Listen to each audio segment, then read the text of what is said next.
Hello everyone, and welcome back to Fox News. And today I'm going to introduce our time traveling reporter, Peter. Don't ask how we can make him time travel, but he's down on the field right now with Paul Revere. Wait, doesn't seem like Paul Revere has arrived yet. But okay, over to you, Peter. Time to get you back in time. To my earlier news studio.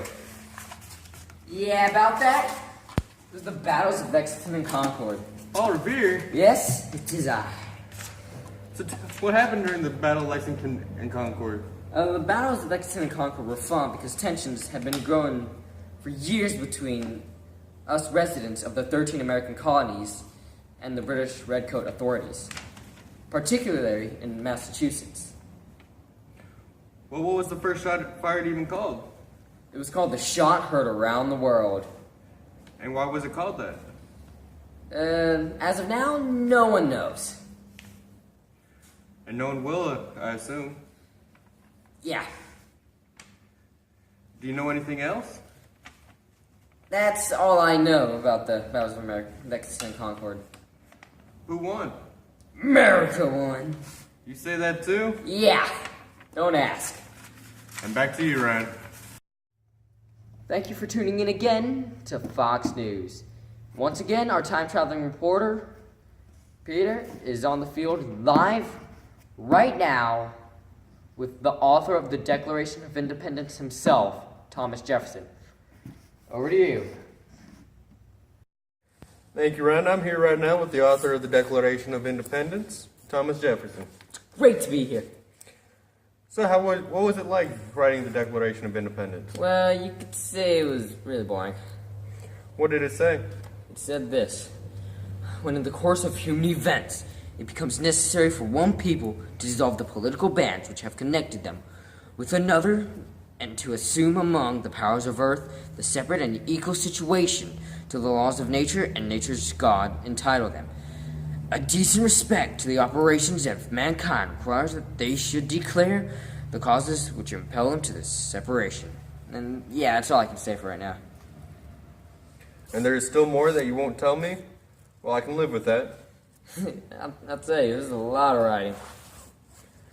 I guess you love to write? Yeah, but sometimes it can get tiring. I can relate to that. I had to write a lot back in my time period. Wait, you're not from here? No, I'm from more of a modern time. Now I see why I can figure out so much about us. Who told you that? I figured it out. Oh, well, that's it for this interview. Hope you enjoyed it. Back to you, Ryan. Oh, I just got back from the Articles of Confederation's ratification a few days ago. This is what I learned. The Articles of Confederation was the first written constitution of the United States, stemming from wartime urgency. Its progress was slowed by fears of central authority and expensive land claims by states before it was ratified on March 1st, 1781. Under these articles, the states remained sovereign and independent, with Congress serving as the last resort on appeal of disputes. Congress was also given the authority to make treaties, alliances, maintain armed forces, and coin money. However, the central government lacked the ability to levy taxes and regulate commerce. Those are some issues that led to the Constitutional Convention in 1787 for the creation of new federal laws. So far, that's all I've heard. I'll try to get some more information later. Hello everyone. I'm Ryan Gase from Fox News, and it seems like there's a ton of news stories going around. I'm only going to be telling you about a few. Tonight, I'm going to be talking about the Battle of Saratoga.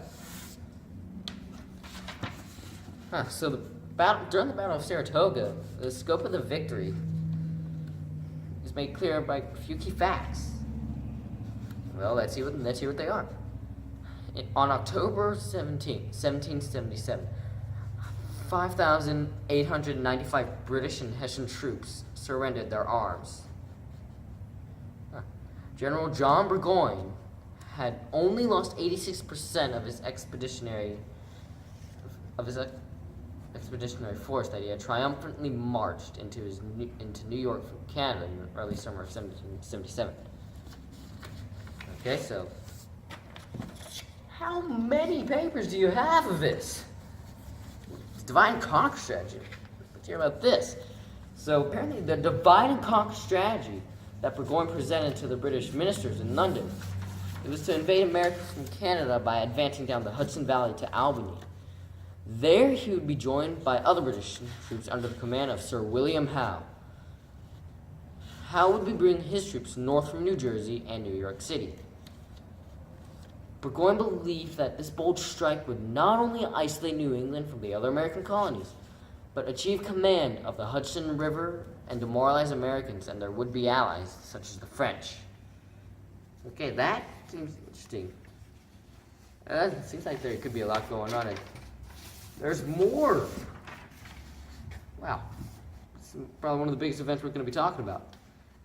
Now, it says here, a few years later in early August, word came that a substantial supply depot at Bennington, Vermont, was alleged to be lightly guarded, and Burgoyne dispatched German troops to take the depot and return with the supplies.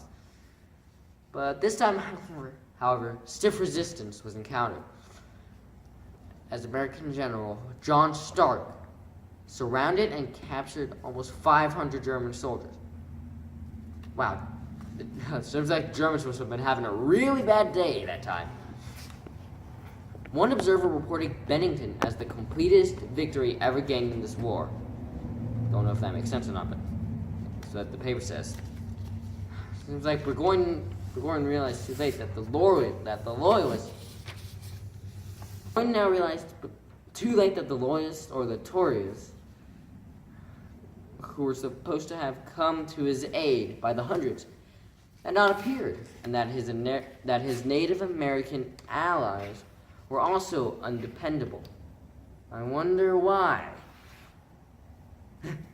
American General Schuyler proceeded to burn supplies and crops in the line of Burgoyne's advance, so that the British were forced to rely on their ever longer and more unreliable supply line to Canada.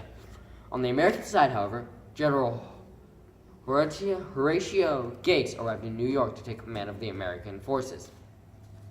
I think the battle's starting to get behind me. I'm just gonna get out of here before I get shot. Thanks for tuning back in to Fox News. And our time traveling reporter Peter, don't ask, is down on the field right now with George Washington live at Valley Forge. Over to you. Hey, again, I'm with George Washington at Valley Forge. So how has it been going here? Well, I assume you've heard of smallpox? Actually, I haven't. Oh, alright, then I'll tell you what we're going through, what we're dealing with. Continue. You see, we are suffering from starvation and disease. Yeah, I heard about that, because I know you guys have to eat water cake, if that's even what it's called. Yeah, one of the two. But that's not all. On December 19th, my poorly fed, ill-equipped soldiers' army staggered into Valley Forge, weary from our long marches. I don't have much information, so I'll wait for last day here, but it did take us a while to build the huts. How did the huts work out? They worked surprisingly well. And after that? Again, I'll wait till our last day here to tell you that. All right. And back to you, Ryan. Well, guys, this is actually one of our different interviews. This is a satellite view, and as you can see, he's on the screen right now. It's General Cornwallis. Yeah, no, it's kind of a weird name for some reason. I don't even know. Really, dude? Don't ask, but anyway, how did the Battle of Yorktown end in your victory? It was deadly for my troops. Wait, what? Wait, how many were killed, how many were wounded, and how many prisoners did you take, if any? I could tell you. 142 to 309 killed, 326 to 595 wounded. Prisoners, let's see, 7,400 to 7,600 captured. Totally more than I thought. Wow. You weren't expecting that many casualties. No, I wasn't. I I assume you thought I was a patriot. Wait, what do you mean? I'm a redcoat. Oh, that explains a lot. Wait, so you lost the battle of Yorktown? Yes, I did. There's no need to rub it in. I'm leaving. I honestly was not expecting that, but, well, check you guys later. Now we're going live on the field. Back to our time traveling reporter. He should be getting used to time traveling by now. But he's down on the field right now with Mercy Otis Warren. And okay, she's not arrived yet, but over to you. Thank you, Ryan. I'm here where Mercy Otis Warren is. Hello there. Whoa, what the? Did I surprise you? I wasn't expecting you to be right in front of me. Why are you here? I'm an interviewer. What did you do during the American Revolution? Well, I made plays to keep the Patriots' morale up. What kind of place? Plays on how unfair King George is. And how do you know this? Patriots have been telling me. That's reasonable enough. What else do you know? Well, I used to be a correspondent and advisor for many political leaders, including Samuel Adams, John Hancock, Patrick Henry, Thomas Jefferson, George Washington, and especially John Adams. Is that all you know? Exactly all I know. All right, well, that's the news lately, so until next time, goodbye, and back to you, Ryan. Thank you for tuning back into Fox News. And once again, our time-traveling reporter is down in the field right now, live with John Adams. Over to you. Wait, where is he? Oh, there it is. Over to you. Woo, it took me a while to run all the way over here. I was expecting you earlier. Sorry, John Adams. So what do you do? Isn't it obvious? I was a leader in the American Revolutionary War. This is my first time interviewing you. Yeah, I can tell. So how did the revolution go in your favor? Guerrilla warfare. And which was the Battle of Saratoga that we used that on. Right, so how did you win the Battle of Saratoga? I literally just explained it. Guerrilla warfare. And how did that work? We broke the rules of traditional European war. That doesn't sound fair. How did that work? Well, we went for the officers, and once they were off, the British were just like sitting ducks. It was just way too easy. All right. Well, I gotta hurry back. Try not to get hurt. Now we're going to wait. Oh, it seems like King George was to have an exclusive interview. Well, we're going to send our time-traveling reporter across the pond to England right now. Thank you, Ryan. I'm here with Her Majesty King George III to discuss what happened after the American Revolution. You didn't expect this? Well, what else did you expect? Listen, I was really hoping that my red coat troops would keep the 13 colonies in line under my rule. And I can tell you how well that worked out. They failed to keep the colonists in line. How do you feel about this? There wasted over 1,000 British troops. Well, on that note, I think I'm gonna be heading down so I don't get hurt. All right. Back to you, Ryan. Well, that's all for today.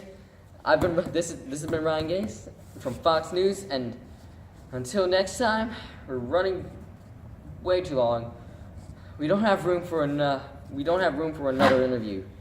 So good night, good news. I'm just gonna head out.